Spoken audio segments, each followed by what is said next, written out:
sign, money wise, let's go. Woke up feeling like a boss today. They said, boy, you know we got you, gone and do your thing. All right, hey, this is Mike Hoffman, Longhorn Way podcast, and we are really excited today to have a very special guest.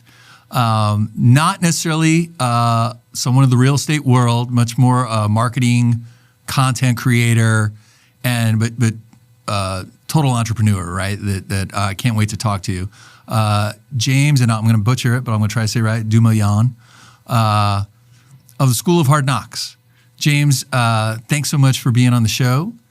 Happy to be here, my friend. Happy to be here. Yeah, and look, James and I are fellow Longhorns, so we're both in a little mourning right now today. We're filming the day Monday after the Texas-Florida game, which was I don't know to you, James, but it was a little shocking to me. I just was surprised. It's one of them ones, man. One of them ones. Oof, it was brutal. All right, so James, real quick, tell us real quick, like where you grew up, because I know you traveled around a bit growing up, but tell us where you grew up, and then tell us your home base, and then I want to get into it and figure out how you got this thing started. Yeah, I grew up in actually the Northern Virginia, Washington, D.C. area in a town called Woodbridge, Virginia. Lived there for most of my childhood from about 10 to 18 years old. Prior to that, I was actually in South Korea for 4 years. So I grew up in a military family. My mom went to UT. My dad went to West Point. My dad had an incredible career in the Army. Ended up retiring as a colonel, but he, was running huge military bases overseas. So he was the garrison commander at Camp Humphreys, which is the largest overseas military base in the world. And that's over in a city called Pyeongtaek in South Korea. And so for those who don't understand, like garrison commander is pretty much like the mayor of, that military base, which is what he was. And so, from an early age, I 6 to 10 in South Korea, I moved 3 different times, Daegu, Pyeongtaek, Seoul. And I think that's important context because, from an early age, like I got to travel a lot. I got to adapt and kind of learn those principles that it's like, hey, you may have to go there and do that, but it's like you have to adapt. You have to go make friends there and meet people there. And so that was something that actually, looking back on, that I was, really fortunate to do, to be able to see a lot of the world, right? A lot of people don't end up leaving their hometown until much later on in life. Yeah. I had the chance to live in, a foreign country for 4 years as a young kid. So that helped out a lot. But then, as I mentioned, after South Korea, my dad was, at the Pentagon for the end of his career, then kind of got out, did the military contracting thing in DC. And I was, so grew up in Northern Virginia and then eventually moved out to Austin, Texas in 2020, went to the University of Texas, got out in 3.5 years. And, now today, 2025, 23 years old, I still live in Austin, Texas. I'm still calling Austin home. Nice. And I got a couple questions on that. Did you have siblings? You have siblings? I do. Yeah. I have an older brother. He's actually a co-founder with me in the channel. Okay. So I have 2 co-founders with the School of Hard Knocks. It's my brother, Jack. And then my other co-founder, his name's Josh Smith. We met Josh in the DC area. We were in the same Boy Scout troop. Oh, so nice. we all became Eagle Scouts together. And that's how we met. And, years later after Scouts, we ended up, starting the media channel and then turned it into a bunch of businesses. That's awesome. And so how much older is Jack than you? Jack's 2 years older. So Jack's 25, I'm 23. Okay. And did you have any thoughts of joining the military? Oh, yes, absolutely. I was up until my senior or late junior year of high school, I was, very serious about wanting to go to one of the military academies. Yeah. It was the turning point for me in not wanting to do the military was when I actually visited my brother for the first time in Austin, because my brother went to UT. Okay. So my brother was 2 years ahead of me. So when I was a junior in high school, he was a freshman at the University of Texas. So I visited him his freshman year out in Austin, and I was like, I couldn't see myself going anywhere else. And he was a huge impact on me, wanting to end up going to UT. And had I, not gone to visit him and come out to UT, we would have never started this thing. Yeah. Because it sounds like from your background that like the military seemed like a natural thing. I mean, your father had great success, great career there, and everything. Seems like you enjoyed it, right? The travel aspect and everything like that. But the sway of Austin turned you off of the appeal of military life. Is that what happened? Absolutely. I mean, again, like getting to grow up and watch the things that my dad was doing, meeting heads of states and all these leaders in all these foreign countries. I mean, it was a really cool experience. I grew up watching him speak and lead thousands of people overseas on military bases. And, it had a profound impact on me. And I was also somebody that grew up with a huge, love of my country, love of America, Sure. and was always very thankful and grateful for, the men and women that, risked their lives and took the leap to go in and fight for our country. And so I always kind of felt in some way that I would want to do that and fulfill that same thing. Yeah. But yeah, it was definitely, and I still feel the same way, full heartedly. I'm Sure. incredibly grateful and support our military just about as much as anyone else. But definitely coming to Austin, sometimes you just get exposed to certain things and then you kind of just like flip and your heart, your intuition goes somewhere else and you kind of have to follow that. Okay. All right. Listen, easy to do. I was telling you I graduated from Austin as well. My son goes to UT in Austin. He's a sophomore. So yes, the sway of Austin, I think captures a lot of people. All right. So just walk us through a little bit. So you, before you go to college, Mm-hmm. right? You're in high school, applying to schools, visit your brother in Austin. Are you into business? Are you an entrepreneur? Are you into sports? Like, what's your thing? What takes up your time? You seem like high energy guy. You've always got something going on, my guess. What were you doing? What was your thing?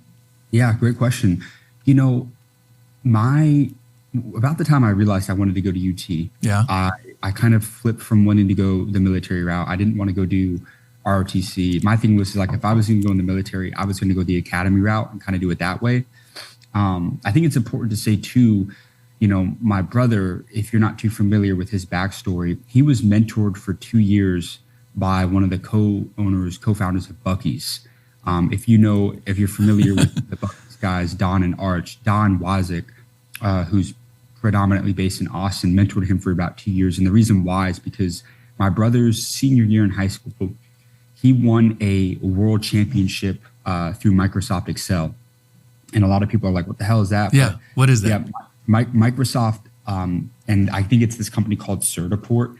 They do an annual competition where pretty much you compete at the state, local, and then eventually state, national, and eventually the international level, where pretty much you are given a certain amount of time to complete these like enhanced consulting problems where you're using certain Microsoft platforms. And so again, you're still probably wondering what is that? That I'd be 10 minutes explaining that. And I'd rather just kind of say like, he won the state, national, and local. So there were 2 million total applicants in the world, and he was the number one in the world. And was this when he was in Austin, or was this when he was back home? That was when we were in Virginia. He won that his senior year. So when he won that, he had a lot of companies that were reaching out to him because there was a ton of press on it, right? Like Time Magazine, CBS, Fox, CNN did a big article, right? So when he had won that award, he had these companies that were reaching out to him, and one of those was Buc-ee's, and it just worked out that he was going to UT Austin, and so his freshman year, for a couple of years when he was at UT, he kind of went and did that. So when I think about people that were very influential on me, and that swayed me to go one route and pursue one thing. Again, I was young, high school. I don't think a lot of people know early on, like, what business they want to go build, that young. And so, but he got me kind of thinking. And so like when I visited him and just over time, I was seeing him gradually learn about business and get exposed to different concepts. And eventually he started his own kind of consulting business while he was in college before I even moved out there. And so he kind of got me thinking about entrepreneurship in some capacity. My first kind of touch into any, real world sort of business, I worked 2 jobs when I was in high school. I worked at Chick-fil-A for about 10 months. Yep. And then I worked construction for about 2 summers with one of my baseball coaches, Tim Jabs, who was an incredible coach and great mentor and an awesome business guy as well. But those were the 2 jobs I worked. Now, my senior year of high school, this is important because this was like late 2019 going into 2020. Oh, okay. There was an app that really started to get super popular during this time, which was TikTok. Okay. And, when TikTok first got popular in like 2019, 2020, a lot of people didn't take it seriously because at the beginning, I don't know if you remember, it was like the dancing app, if you were posting TikTok, you would kind of get clowned a little bit. They'd be like, man, why are you making TikToks? And so at first, I kind of had that same, judgment of it. But eventually I was just seeing people that were my age, people that were younger than me, like making good money, like living these cool lifestyles, just literally making and posting content about stuff that they were passionate about. And so I was like, man, like if I just started to like make content and post, like what's the worst that could happen? And so I didn't have like a strategy or anything or a plan. I just started to like make, random videos about, my life or, me giving some sort of self-improvement tip or, me deciding where I was going to college. Like that was my first ever viral video. Actually, I applied to 3 schools, UT, A&M, and Alabama. I don't have any affiliation with A&M and Alabama. Other than I knew I wanted to go out of state. And I just applied to like an easy one and then 2 that were relatively, obviously A&M's a good school, sure, but UT's a better school. We all know that. But anyways, I made like a video on that. And at the time, I remember I had like 500 followers when I posted. Most of it was just like friends and stuff like that. And it blew up. It got like 800,000 views. So here I am. Like, wait a minute. You got 800,000 views on where you're going to go to college? Absolutely. I did. Yeah. And so, but the reason why that was so important is because I had this fundamental realization in that moment that, wait a minute. So with this platform, TikTok, you can have no followers. You can have a couple hundred followers. You could put out one piece of content and hundreds of thousands to even millions of people can see that piece of content. But hold on. And this is my question. And I want to come back to this because I want to keep going on the story, but why did that piece of content, do you have any idea why that piece of content blew up compared to the other pieces of content you had put out there? Well, I mean, looking back at that video, right? Like, again, I think a lot of it probably had to do with like, it was around the time when people were applying to colleges. So that was like a trending concept, right? People deciding on where they're going to school. And then also like, I had all 3 like laid out.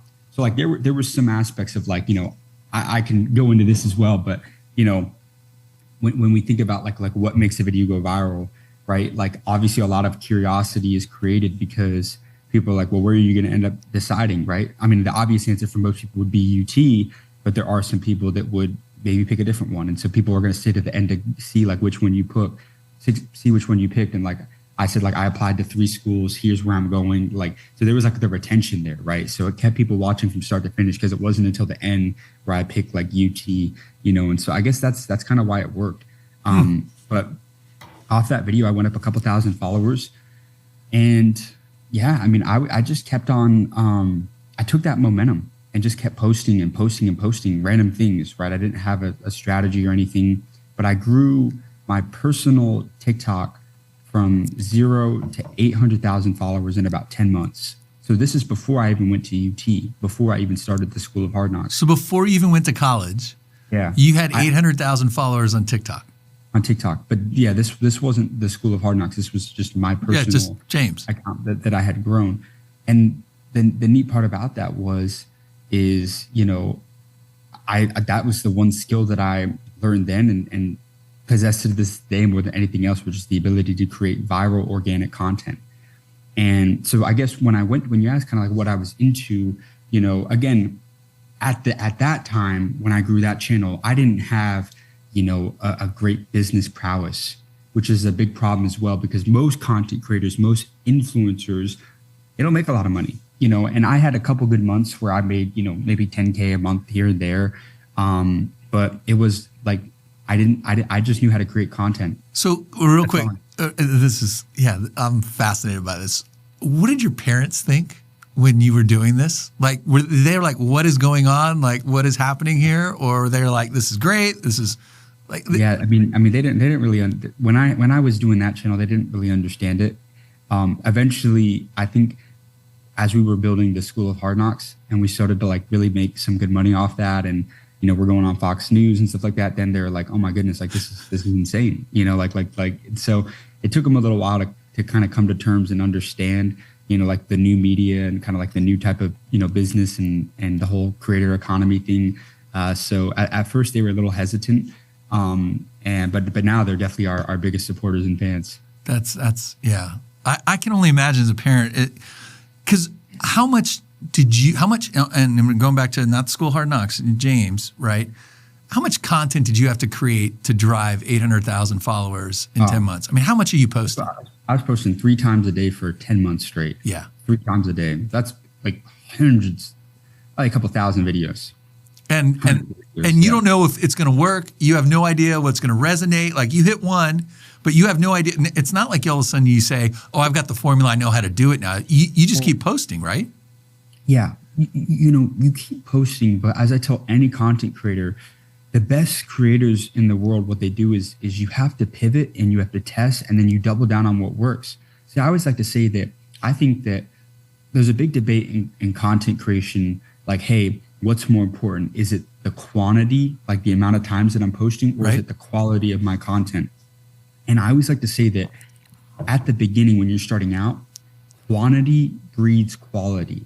The more you post, the more data you're going to get and information you're going to get in terms of, and it's going to tell you, hey, this type of content people love.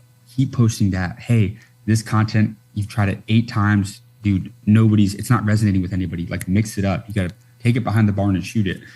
And that was always kind of.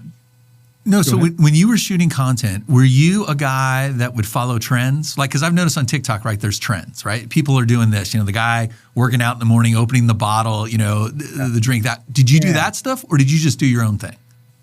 It was a mix. I would say I spent a lot of time studying creators in like the niches that I was in, because you don't want to reinvent the wheel. There's extremely successful creators. Every type of content has already been done before.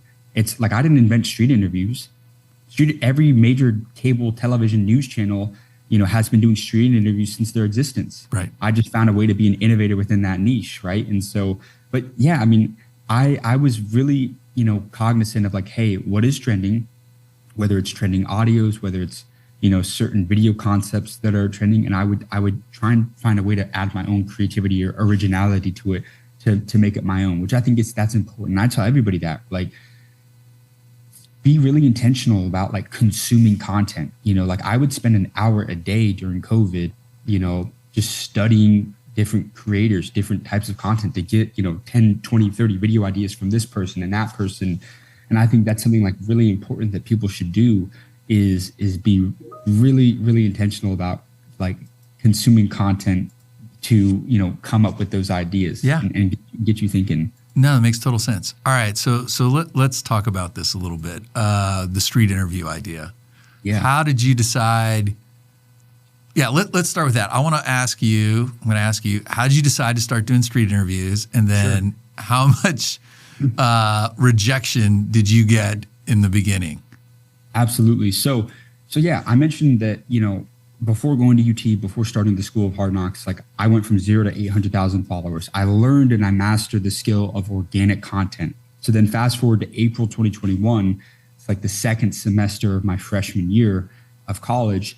I, had been going back and forth for a couple months with my brother Jack and our other childhood friend who I mentioned that we ended up starting the channel with, about the 3 of us just starting a business together. We didn't know what it would be at the time, but, after a lot of reflection, we're like, hey, a lot of us have some sort of passion for business. And, obviously I had mastered content. My brother was incredible with analytics. My partner, Josh, had dropped out of school to pursue a digital marketing agency. He had a little bit of success on YouTube. So we're like, all right, let's, creator economy is a, multi-$100 billion industry. There's obviously a lot of opportunities going in that direction, right? Attention is very important in today's world if you can understand how to get it. And so we're like, all right, let's just start a business media channel.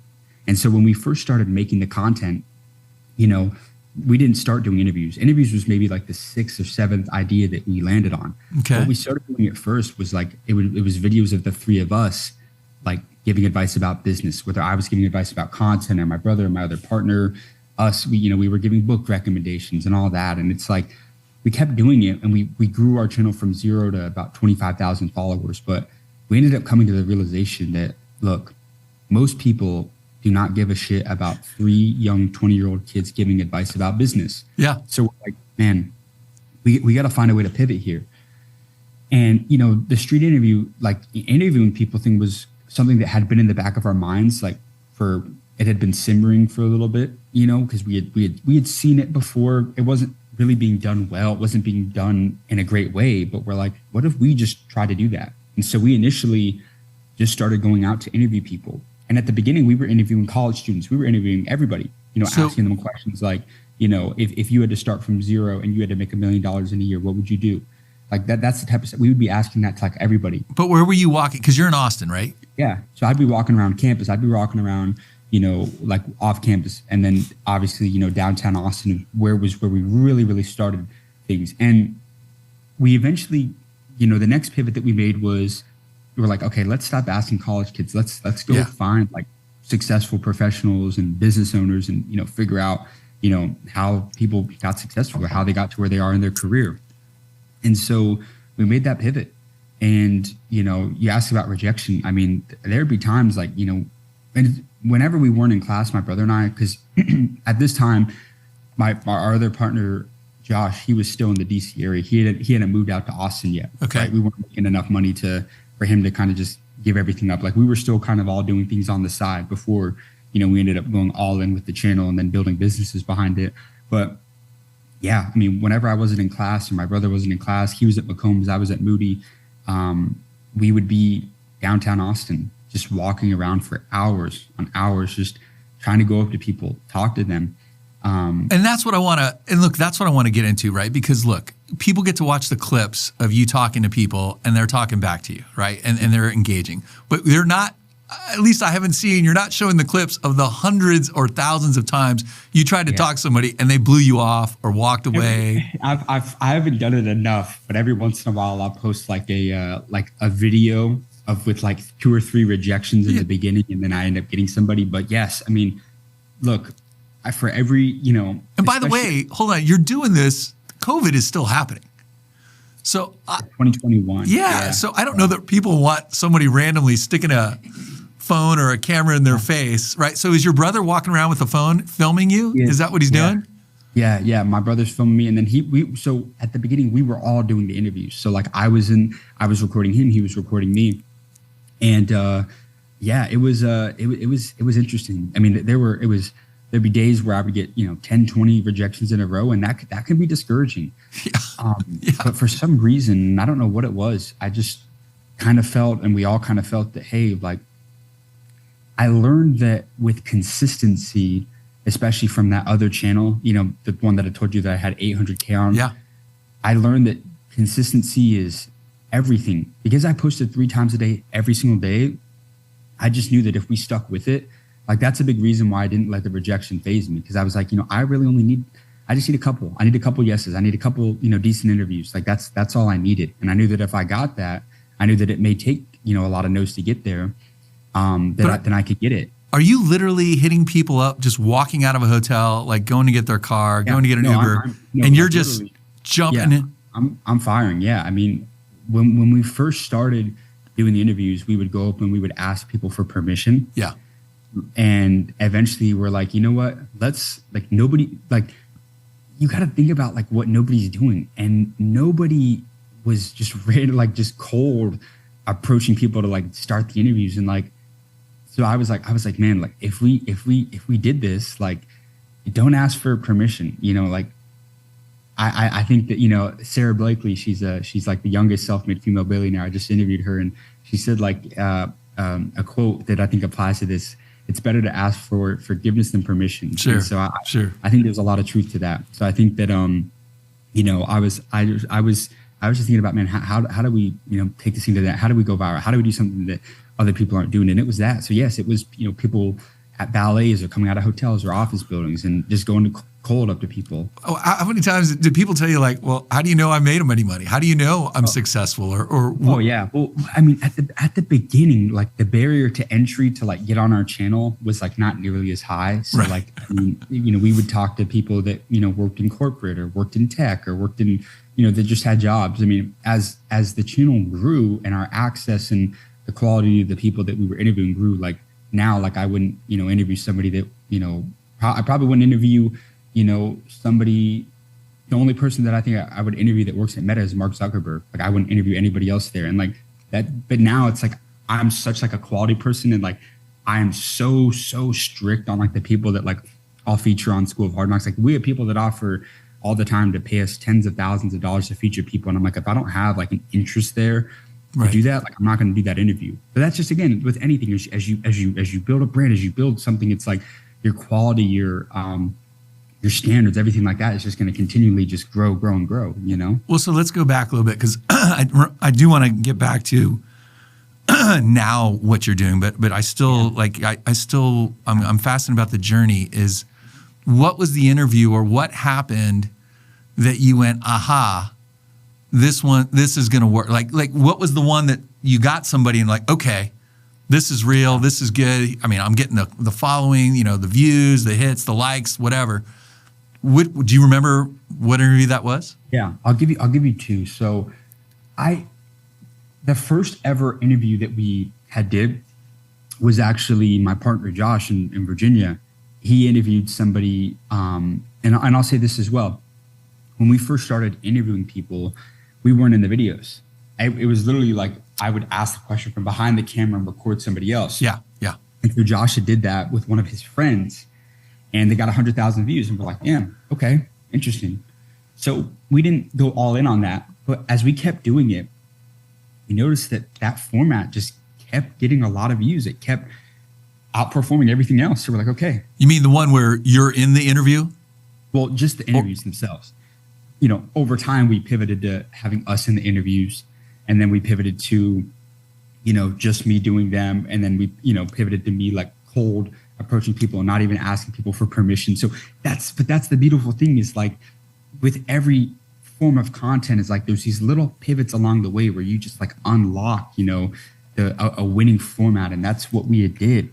And what was your original question that you just asked? Well, no, so no, I was asking. No, I got you. So the exact video that it was, you know, it wasn't like one that just was astronomical. I mean, I'm sure that there was one that we did have a couple, you know, videos early on that got, you know, several million views, and we're like, oh my gosh, we're going to keep doing this. I think the most pivotal like interview for us was about a year after we started doing the interviews. So this is March 2022. Okay. And we were doing interviews at South by Southwest, and we, you know, walked up to Mark Cuban. And, you know, when we interviewed Mark Cuban, that changed everything for us, not even just from like the channel, but even just like a mindset standpoint that if Mark Cuban would say yes to us and do an interview with us, who wouldn't, you know? And it's like, if people wouldn't, then it's like, okay, well, hey, we got Mark Cuban. I'm sure we can kind of get other people. And, yeah, I think that But did you ask Cuban permission, or did you just go up to him and say? I asked Cuban permission. So, you know, he was speaking at South by Southwest, and I guess he had finished up a panel or a speech that he was giving, and my brother and I kind of saw him a little bit from a distance, and we're like, he's like, James, this is Mark Cuban. I was like, man, are we gonna go up to him? Are we gonna go try and do this one? And if we were a little hesitant at first, sure. But, you know, I always like to say that, you know, if you think the price of winning is too high, wait until you get the bill of regret. And something that like I always, you know, wanted to live by was like, take the risk or lose the chance, you know? I mean, worst thing he could have said is no. And I think that's a good way for anybody that struggles with like the fear of rejection, whether it's in relationships, in life, or business. It's like, the worst thing somebody can say is no. And then and then if they say no, guess what? You're in the exact same place that you were if you didn't even say anything. But like, what if you do take that risk and it goes the right way? And so we did that, and we adopted that mentality, you know, from there on out, that look, if you have the opportunity to go and get somebody, like go and do it. You've got nothing to lose, you know? But was he candid with you? Because look, this is what I've noticed in your interviews. I think one, people love talking about themselves, right? People love that. Two, people love to tell their success stories, right? No matter if they say they don't, they love to tell. And three, the questions you ask are so, people don't ask those questions. How much money do you make? You know, how'd you be successful? I mean, did he tell you? Yeah, Cuban, well, I mean, again, at the time I was, you know, had I done that interview a year or two later, I would have like more aggressive, longer with him and just kept pressing it. But I asked him probably like two, 3 quick questions maybe. And yeah, that was that. You know, I mean, I got the interview. I mean, did he tell you though? I mean, like, did he say like I sold broadcasting .com to Yahoo and made whatever $3 billion or something? Or? I didn't even ask him that. I think I just asked him like the advice he'd tell his younger self and like his best like sales advice for people. That's all I asked him. That was actually before I started asking people how much money they made. I probably started doing that like a little bit later on because I just realized that like numbers do really well on social platforms. But how did you? So like, I'm curious about that. Like, weren't you worried that people would like not want to share and not want to open up with you about that? But again, like you said, people love to tell their success stories. Like I found that more people don't mind sharing it than those that don't. And even if people don't want to say personal income, like I'll get them to mention whether it's like top revenue or something like that. So I always find a way to get a number out of people. Do you ever think people are BSing you? And that I'm sure. Yeah, I'm sure, especially like over the years that we've been running the channel, like I'm sure that people have definitely been BSing about things. But I think most people, especially now, especially as a lot of the people that I've been doing are like known, very credible people. I think for the most part, it'd be pretty hard for them to not be honest because like a lot of it's like public knowledge and whatnot, I'm waiting for like the IRS to call you and say, hey, can, where are you going next? We want to follow up with you. Cause we think some of these people might owe us some money or something like that. Yep. No, hey, you might be right, man. It's funny. I've asked quite a few people that question and I've heard people say, man, are you with the IRS? Right. I was watching some of that, dude. Just the kookiest one I saw, you just posted, the guy in the mafia. Like, I was like almost a little scared for you at that point. I was like, well, wait a minute, where's this going here? Like, is this James's last video? I'm like, you're talking about Michael Franzese. So I don't even know, like, I don't even think you asked their name, right? Like, you just start talking to the guy. And like, how did you pick that guy? Like, that guy's like at the coffee shop or something like that, it looked like. Yeah, I was in Newport Beach. And, again, there's a lot of money down there. Sure. So I saw this kind of older guy, he's in good shape. And I was like, man, let me just kind of go up and say, I was just cold approaching people. And then, he was in the freaking mafia, I mean, I was like, first of all, I couldn't believe he was telling you. But yeah, I didn't realize they made that much money. That guy, like he's become a lot, like very transparent about his story. Yeah. And like I've, since followed and seen a lot of his stuff on social media. And, I guess he had, did his time, he cooperated, I guess. And so now he's, built businesses. He's got like a big wine company, a pizza restaurant, so he's completely turned around, everything. That's crazy. Because look, in the old mafia movies, at least you watch, you never get out, right? Like the guy's talking. It's like, they're going to come find you. You can't be posting this stuff. All right. So you've got some content creation going. You're out there. You're doing these Gonzo interviews. You're creating some followers and stuff like that. At what point do you guys go and look at each other and go like, hey, this is working, but now, right, you pivoted, right? You keep doing this, but now you've got businesses, you've got companies, you're a serial entrepreneur at this point now. Like, when did that shift change with your brother and with Josh? When did that? I mean, it's evolving, right? It's still happening right now. Yeah. I'll give you our business progression. So, just like any content creator, we started off making money solely off of advertising revenue. Meaning you post a video on Facebook or TikTok and Instagram and you get paid a certain amount of money per 1,000 views. And we got invited into this like very lucrative, Facebook bonus program, and I always tell people like, I think content diversification is very important. So like, don't just post your content on Instagram or just TikTok. Like I would post it on Instagram, TikTok, Facebook, YouTube, like be on all platforms. And so we got on Facebook primarily because Gary Vee had talked a lot about Facebook. Or do you know Gary Vee? Nope. Okay. He's a big, very successful businessman, but also, content person as well. And he's been known to like call out a lot of like trending platforms and just different trends. And so he'd been talking about Facebook. So we got on Facebook and sure enough, we ended up making some pretty good money off of Facebook, but it was all advertising revenue. So we didn't have any businesses. and we were relying solely on ad revenue. And so we ended up get to a point where we were making about $30,000 a month off of Facebook, just advertising revenue. Again, I keep on emphasizing this to just say, like, we were making $30K a month off of Facebook between the three of us. And so that's when we started doing that for a couple of months, we went all in. We left everything else we were doing. We're just like, okay, let's just go all in with the channel. And that was an important lesson, because I tell every creator, I tell everybody that makes content, especially if that's their full-time thing, you never want to be solely dependent and reliant on advertising as your sole, source of revenue. The reason why is because when you post a video on Facebook or YouTube or Instagram, you don't own that content. The platform owns that content. They decide whether they want to pay you or not. And so we ended up getting demonetized after a couple months on Facebook.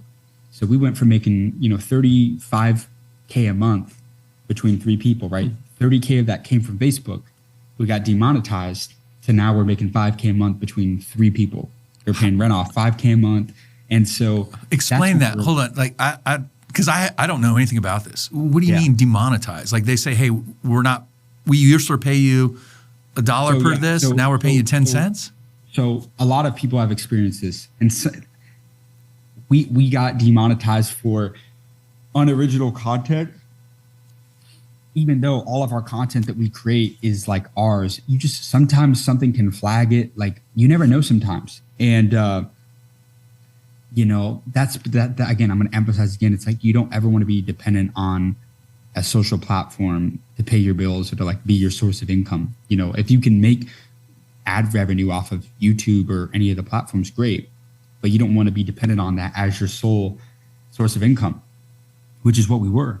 And, so again, does that kind of make sense? Yeah, but I mean, it just seems unfair that they can just do that. I mean, because it's random, right? But again, they own the platforms. Yes. They own your content. So they decide, whether something is, and so, now there's certain things, like if you post something really inappropriate, like they can flag that, they can demonetize you. We weren't doing that, but something triggered the algorithm or flagged it. And so that's like, sometimes it's not in your control. It never is. And so, but that happened. And then we came to the realization that, look, guys, we got to get savvy about the business. A lot of content creators are terrible at business, and a lot of great business people are terrible at content. For sure. That's true. So we wanted to be like, hey, how can we're great at content. What if we, combined, what we're learning? And this kind of realization, whole thing happened. I told you about Mark Cuban in 2021, or I'm sorry, Mark Cuban was 2022. Yep. So I would say it wasn't until like 2023, around the same time, when we started to like, we got demonetized from ad revenue, and we're like, okay, we got to start building businesses. And so I remember probably 2 years ago, later in 2023, we had already started businesses by this point, but I just wanted, like, there was a saying that I think is like really applicable to here. My favorite business concept ever to like learn about and study and like just see implemented is like the concept of vertical integration.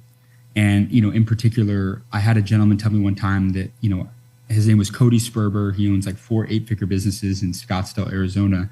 And he told me that a savvy entrepreneur looks at their business and looks at, number one, all the people making money off of their efforts and all the different ways they can be making money. And so hearing that now, like today, I think about this all the time. I was just thinking about, like, if you go into an amusement park, right? Your core business is the amusement park, but then you have all these upsells. You have the fast pass, you have the food, you've got, the photos, you've got all these different things.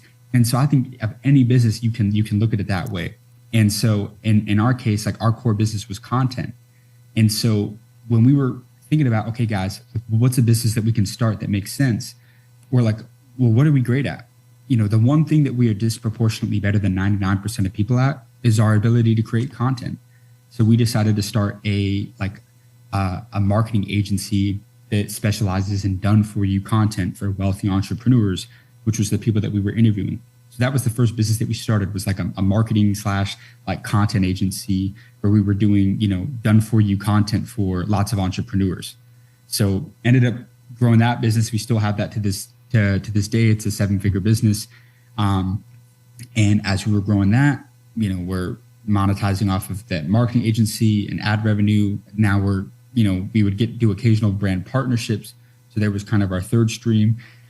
And then last year was really when things kind of just changed tremendously, which was like summer 2024. So June, we launched a subscription community where pretty much every single week we host live calls with the people that we interview, and people in our audience can join. They can pay a monthly subscription and they get access to weekly live calls with the people that we interview. So that community right now has about 6,000 members on a $30 to a $50 monthly subscription. It does close to $200,000 in monthly recurring revenue. So we launched that. And then earlier in April this year, we launched like a high ticket content consulting offer that's like a 10K per year sort of program. Last month, they did 500,000 in revenue. So, we're doing across everything. Like, what does that company do?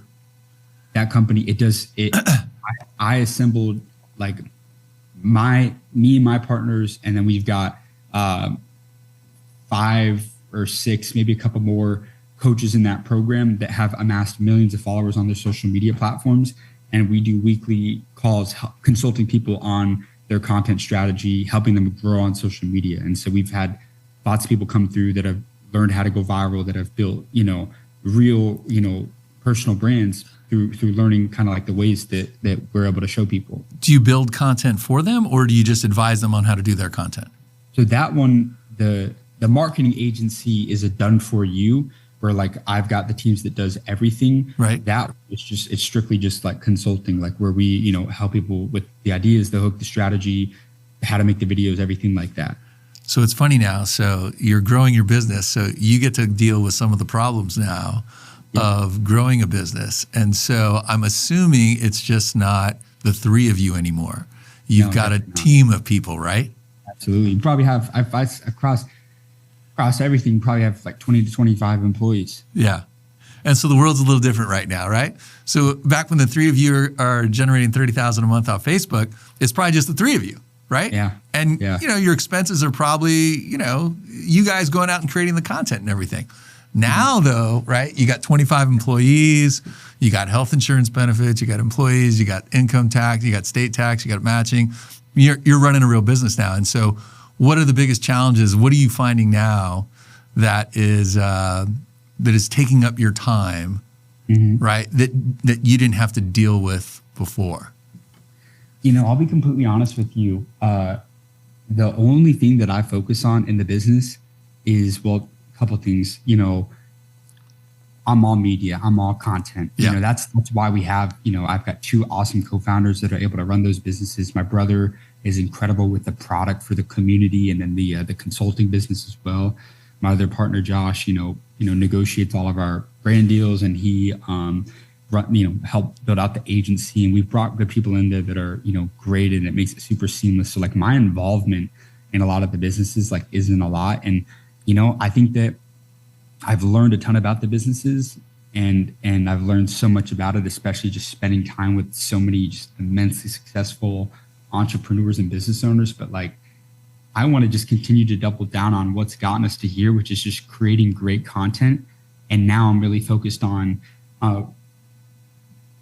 distribution, meaning I want to start a bunch more channels where I find other really talented creators, bring them in, and then have them, run the channels and everything like that. So I don't know. I mean, I'm all focused on content and media. I mean, there's definitely, I think, because it's a great question. I think what, when I think about things that we struggle with is, there's just so many different opportunities, countless different things, and you just kind of come to a point where you're just I got so much shit to do. I got so much shit to do. You got to say no, right? You got to say no sometimes. You have to say no, but it's also it's tough because it does make sense for us to do a book deal. It does make sense for us to do a multitude of other things, but then it's man, I gotta continue to focus on what got us here. You have to keep the main thing. Anytime that we, at any point in time, especially as we were growing early on, whenever we tried to start other things, it didn't work out because like the main thing was the content. That was our vehicle. That was our core sort of thing. When we stopped focusing on content, wanted to do other things, and it's like everything else is gonna shut down, So that's always one thing that we just always had to remind ourselves to never forget the things that got you there. You can get smarter, you can bring other partners in and build things out, but you gotta remember that core business and that core thing that got you there. So are you still posting 3 videos a day? No, I'm not. Well, okay. No, okay. No, on the School of Hard Knocks, on that channel, we've got 17 million followers now. Like, I'm only posting videos that I know can go immensely viral. So like, I'll post probably 3 to 4 times a week. I have probably 40 to 50 interviews on a backlog right now that I'm going to end up posting. But now, like, the bigger you get, it's all about quality. Like, I only want videos that I know that can go viral and that we're going to convert a lot of followers off of. But now, like, people are calling you because they want you to come interview them, right? I mean, you're not chasing so much anymore. You're getting chased a little bit, aren't you? 100%. It's a mix, as we've grown so much bigger and we've clearly, it shows for itself. The views that we do is hands down bigger than anybody else in the business media space, especially from a short form content perspective. Mm-hmm. Like, there is not a single business creator. Like, I can say this because it's a literal fact. There's not a single business channel on Instagram that does more views than us. There's not a single business channel on TikTok that does more views than us. There may be a couple of podcasts that do more views than us on like YouTube, but from a business standpoint on Instagram, TikTok, any short form platform, like, there's not a single platform that has near the amount of monthly views that we have.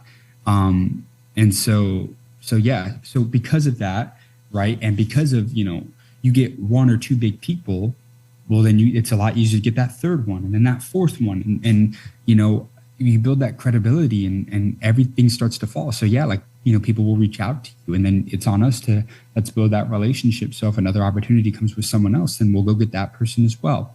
But I still, say, and I think about the content that got us here was that, content of me going up to people in nice cars that people don't know, and going up to those random people in Beverly Hills or Miami or, New York City. And so I always tell people this, especially today, in terms of our content. I think it's very important to mix both, right? Like, obviously, as we're getting more celebrities, more A-list people, a lot of the billionaires that people know, I want to continue to mix in. I always want to integrate both of them. So I think that, we won't lose our core audience that followed us, but also, the bigger the people, the more credibility you build as a channel and as a platform. Sure. But there's only so many of those people, right? There's so many, I think you had Shaquille, right? You had Shaquille O'Neal. Yeah. And Tom Cruise, did I say you had Tom Cruise? Yeah. Tom Cruise, Tom Brady, Shaq, Will Smith. We just did Charlie Sheen this last week.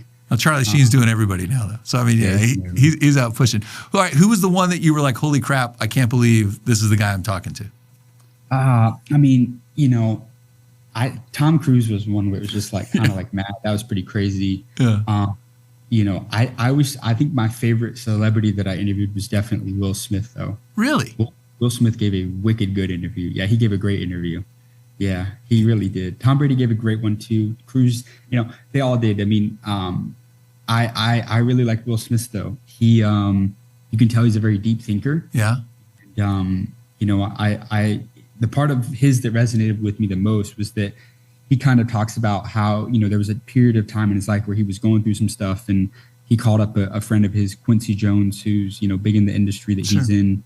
And, he was asking him for advice, and Quincy told him straight up, it's like, how the hell am I going to give you advice? Like, I wouldn't have done anything that you did. And he's kind of talking about, like, you get to a point and you kind of like, you have to ask for advice less, but more so he was stressing that, like, taking advice from somebody who hasn't done the thing that you want to do is like insanity. Like, it makes you crazy. Like, if you are going to listen to people that tell you that your dream or your ambition or your thing that you're trying to build isn't going to work, or they're trying to tell you to do something and they haven't even done it before. Like, it's crazy. And so hearing him preach that, I think was true. Because there was a lot of times too where, we were coming up, and I think as anybody that's building a business or starting out on social media, it's very easy to, hear from people or listen to people telling them that, hey, it's not going to pan out, it's not going to work, oh, this is corny, Sure, that little idea. And it's like, man, that can be discouraging. And so, but again, you're not ever going to hear that from somebody that's built something significant or that has actually done that. Like, those people are going to encourage you because they were once where you were, so it's really important to not ever take advice or listen to advice from people that you would not trade places with. No, and also look, I think that any successful entrepreneur, you learn from your failures, right? Mm-hmm. But you wouldn't have learned that if you hadn't tried, right? And so, if someone tells you don't try anything or like that, well, who wants that, right? Well, I mean, that doesn't make any sense. That's not how we learn, right?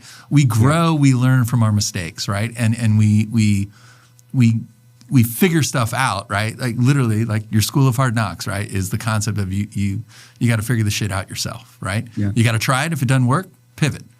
So, all right, I've taken enough of your time. I really, really appreciate it. But I do have one question, though, that if someone is wanting to start in content creation, right? And I know you love asking these questions, right? Favorite tip, what would you tell somebody that's in, look, because you're in a business, right? We're all in business, though, right? Mm-hmm. If someone specifically, we're in the real estate world. We want to start social content. What would you tell a content creator? You want to focus on real estate. What's your best advice? Yeah, I'll give you a couple of things. So number one, going viral is like hitting the lottery. Creating consistent content is like investing in your future. So I think that, again, consistency is king. It's everything. Just the more content you feed the algorithm, eventually they're going to recognize you as an authority within that niche. But I think most importantly, when you're starting out, just not getting discouraged. That's what holds people back, is they get discouraged that, and they want to procrastinate. The best time to start is now. You don't need any perfect production. Every type of content's gone viral, low production, high production. You need to just start, stop procrastinating. And also understand that two things. The most important part of a video is the first 3 to 5 seconds. The hook is everything. If you don't have a good hook, the video's not going to do well. So the first 3 to 5 seconds is the most important part of any video that you make. The hook is very important. And lastly, the only metric on social media that matters is watch time. It's not likes, it's not comments, it's not shares. The only thing on social media that matters is watch time. The apps are all competing with each other. Instagram, TikTok, Facebook, YouTube, they're all competing against each other. The longer you keep people watching content on their platform, watch time, the longer watch time you have on a video, they're going to reward you for that. That's really? That's how you go viral. Yes. So it's not the likes, it's not the how many views so much. Well, the views is important, sure. Views is the result of how well the video, of how good of a piece of content it is. Sure, comments, shares, saves, engagement can help. I'm just saying, shares, comments, likes, watch time. Watch time. Okay. If you can keep people watching a video from start to finish and not leave, you're going to be much better off and have much more likelihood of that video performing well and getting the desired outcome, which is a lot of views on content. Awesome. Yeah, that's great. That's great. All right. So for my 6 people that are watching, tell them how they can find you. What is the best way to find James? Yeah, I mean, the School of Hard Knocks on all platforms, and then my handle on Instagram, if you want to follow my personal account, it's Real James Dumoulin, Dumoulin. So yeah, go ahead and tap in with me. I look forward to seeing everybody, and I hope everybody got a ton of value out of this thing. This was great. Is that the original account that you started when you were back in back home in high school? Well, no, I have my TikTok is just James Dumoulin. That was the original one that I had started. Instagram, I never ended up posting videos on that one from that channel. All right, one other quick question, because this is always the question I ask people that are in your business. The person's holding the phone, they want to do their first video. They can't figure out what to say. They don't know where to start. What do you tell them? Yeah, I mean, it's like I said, guys, like, you know, go out and go. If you're in you mentioned real estate. If you're in real estate, okay, go find 15 to 20 different people that are creating content about real estate that are doing really good, that have lots of followers, that are getting hundreds of thousands of views, and go see what they're making content about. Go see how they're starting off their videos. Go see, are they talking about industrial? Are they talking like what are they talking about? What's popping off? And, you know, that's where I would start. It's like, go get inspiration from other people. You don't have to reinvent the wheel, you know? And like, again, yeah, I go back to like just being really intentional about consuming content to help inspire you and help, you know, give you like ideas, but then just add your originality to, add your unique perspective or, you know, creativity to it. And, you know, and create like a backlog as well. Like one thing that worked really well for me is like I would have a notes app full with hundreds of different ideas. So that way it's like if I was ever like, I never dealt with, you know, man, I don't know what to create today. Cause it's like I was, you know, if I got 10 ideas at once or in a day, it's like I would write them all down. I'm not going to post 10 times a day. I wouldn't tell anybody to do that. I don't think you should. But, you know, you start one time a day. And remember, I'm going to go back to, because this is going to save you so much trial and error, and it's going to get you to virality way faster. The hook is everything. And here's what I mean by the hook. Like those first couple seconds, it's like, you got to like, think of it this way. Social media is hard now. It's more saturated now in 2025 than it was in 2019 when I started. Because now enough people have seen the, just how incredible of an opportunity organic content can be. And so since people are seeing that, it's become more saturated. It's harder to go viral, and you have to stand out. And so another thing is everybody's attention spans they're getting shorter. So remember how I mentioned that watch time is important? Well, how are you going to keep people that see your content to stay and watch it? We have to, those first couple seconds, we got to reel people in. We have to have a pattern interrupt. We have to stop people from scrolling past our videos. So we got to call people out. Hey, I would start videos off like this. You know why 90% of real estates are flat broke? Boom. Like, and then you go right into it. Like, that's calling people out. Wait, why are real estates flat broke? Now they want to listen, which is true, right? 10% of real estate agents make all the money, right? You know why 75% of real estate agents haven't sold a home in the last 6 months? It's because of this. Boom. Or, you know, the wealthiest people have been buying this property more than anything else. Like, you're creating curiosity, you're creating retention, you're engineering some sort of, you know, people want to know, they want to find out, they want to stay to listen. So if you can focus in on that hook, man, the hook is where everything's gonna work. That's awesome, man. That listen, for most of us are novices on social media, have no idea what they're doing. I mean, to listen to you share this has been fantastic. I'm glad to hear that, brother. It's awesome. I really, really appreciate your time. And go check us out. School of Hard Knocks, Longhorn Podcast Way. James, we are so thrilled to have you today. And we really appreciate the time you gave us, man. Thank you. Happy to be here, brother. Thank you so much. All right, bud. Call up Longhorn, told them let's make it rain. They said, boy, you know we got you, gone and do your thing.